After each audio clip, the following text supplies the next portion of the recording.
Bem-vindo ao Bike na Pista! Então, a ideia do vídeo de hoje veio da necessidade de esclarecer uma coisa muito delicada, um assunto muito delicado, que seria o mal súbito durante a prática do exercício físico. E principalmente, falar sobre os benefícios da prática do ciclismo. A doutora Alessandra Cerqueira deu uma entrevista pra gente. Ela é esportista, doutora em clínica médica, especialista reconhecida pela Sociedade Brasileira de Cardiologia e com foco em medicina esportiva. Segundo a doutora Alessandra, a prática de exercício físico constante, aliada a uma alimentação saudável, diminui muito a possibilidade de desenvolver diabetes, hipertensão, depressão, doenças mentais, dentre outros males. E ela também enfatiza alguns benefícios que são reconhecidos pela Organização Mundial da Saúde. A morte súbita pode ser considerada uma fatalidade, pois além de rara, tem uma incidência muito baixa quando se pratica exercícios físicos constantemente. Assiste o vídeo e tenha suas dúvidas esclarecidas. Na descrição desse vídeo está o link da Sociedade Brasileira de Cardiologia para a classificação de risco que ela aborda durante a matéria. Não se engane. Faça o teste se for o caso, procure um cardiologista para poder fazer uma avaliação clínica. Sabemos que a atividade física é importante para mantermos uma vida saudável. Quais as recomendações para a prática do exercício físico? A prática de atividade física ela é recomendada pela Organização Mundial de Saúde no intervalo de 150 minutos semanais de uma atividade considerada moderada ou de 75 minutos de uma atividade considerada intensa. Isso pode ser alternado nas duas combinações, de alta a moderada intensidade, conforme a atividade, pelo menos. Pode fazer mais do que isso. Há algum tipo de recomendação para os ciclistas amadores?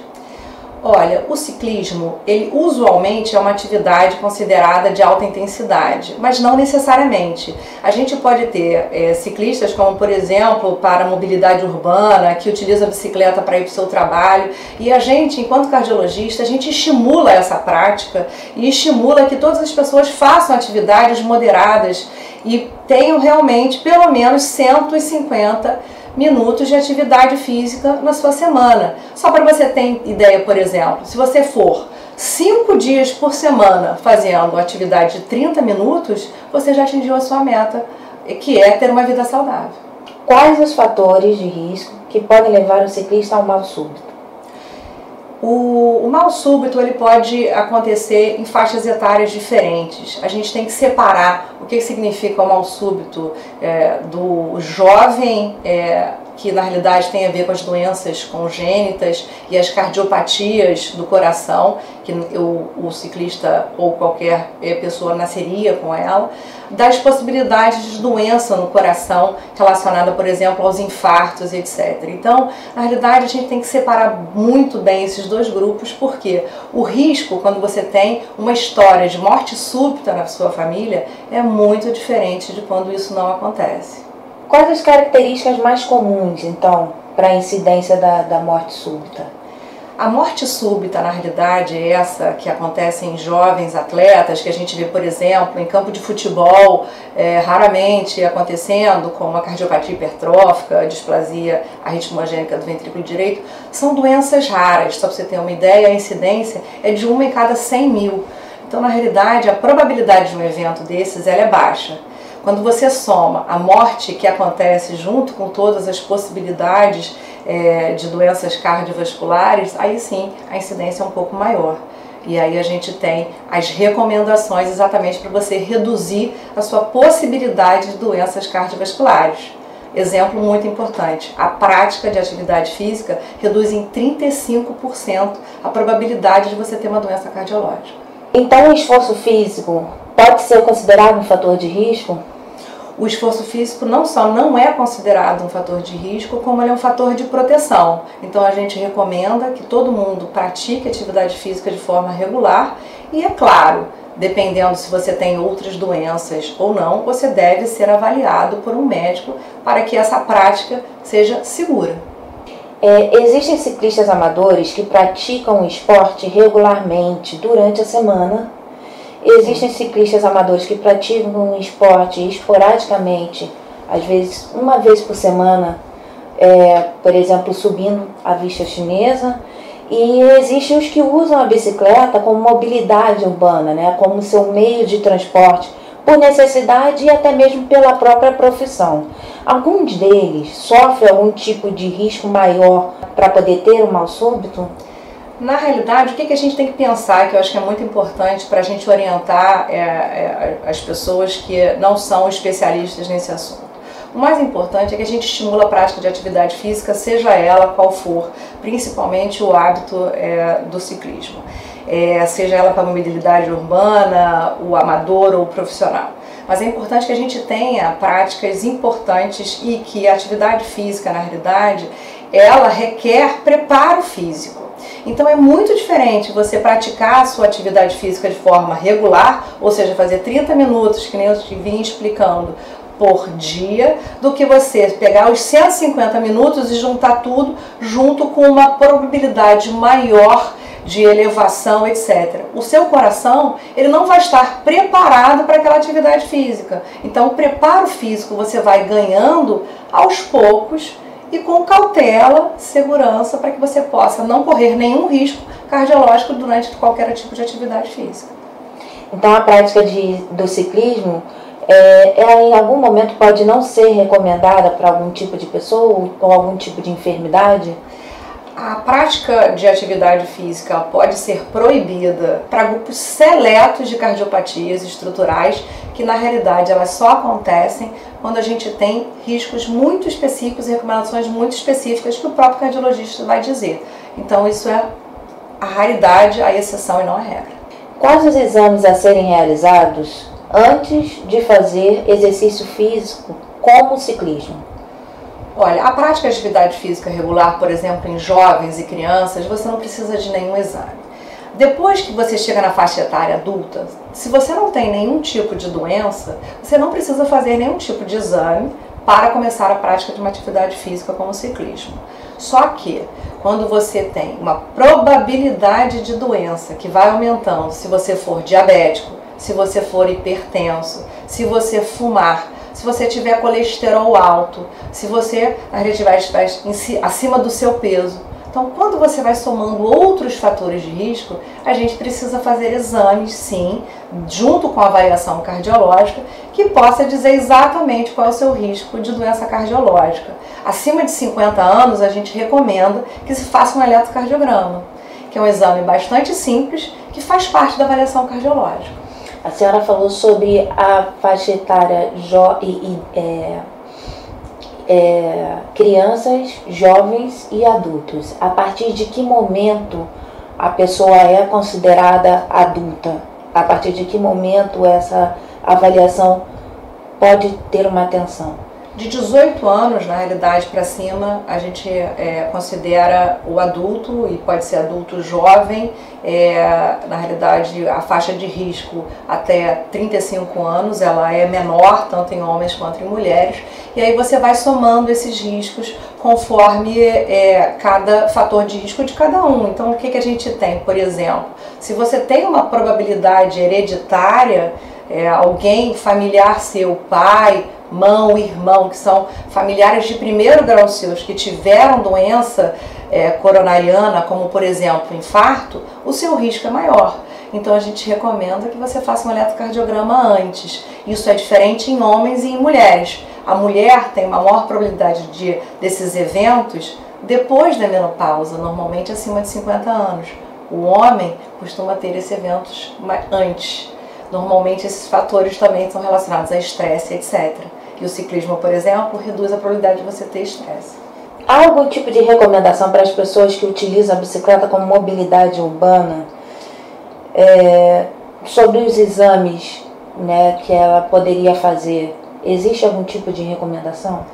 Não, na realidade não tem nenhuma recomendação para que você utilize a bicicleta como mobilidade. Normalmente, para mobilidade urbana, você não está fazendo nenhum tipo de exercício de alta intensidade. Mas vale sobressaltar algumas questões, que é se você tem doença cardiológica estabelecida ou já teve, se você tem outras doenças como diabetes, doença renal, outras doenças como colesterol alto, vale a pena você ser avaliado e ser liberado para qualquer tipo de atividade física. Isso a gente recomenda para todo mundo.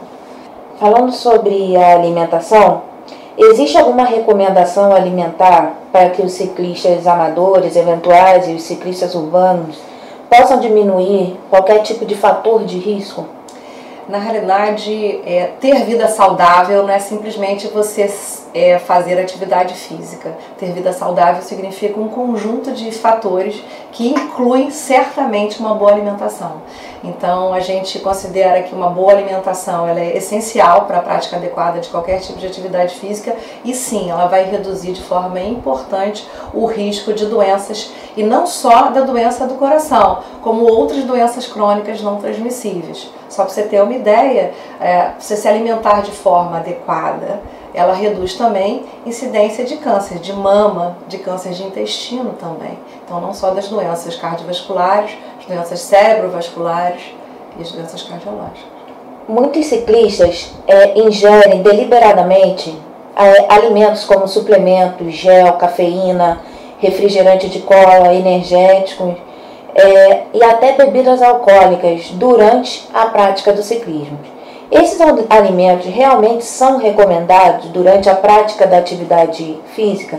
E qual o risco de ingestão desses itens?